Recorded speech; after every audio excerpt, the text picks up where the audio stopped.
ரஜினி தான், அடிச்சுக்க முடியாது அவரை. எது அடுத்த சூப்பர் ஸ்டார் ரஜினி தான்.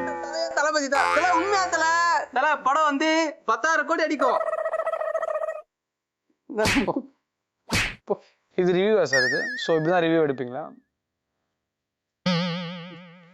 தாத்தா இந்த தியேட்டர்ல உங்களை தான் நான் இவ்வளவு நேரம் தேடிக்கிட்டு இருந்தேன். நீங்க தான் சூப்பரா இன்டர்வியூ கொடுப்பீங்களா? அந்த படம் எப்படி இருக்கு சொல்லுங்க. என்ன தாத்தான்னு எப்படி நீங்க சொல்லுவீங்க? 200 மூவிஸ் பண்ணிருக்கேன் நான் வந்து 200 மூவிஸ் பண்ணிருக்கீங்க. பார்த்துருக்கேன். தளபதி விஜய் விட அதிக படம் பண்ணிருக்கேன் நான். இந்த படம் டைரக்டர் வந்து நல்லா ஃபோக்கஸ் பண்ணும், இன்னும் ஸ்கிரீன் பிளேல ஒர்க் பண்ணும். அது நல்ல ஒரு டீடைலிங் கிடையாது உள்ள. நான் 200 மூவிஸ் பண்ணிருக்கேன், தெரியும் எனக்கு.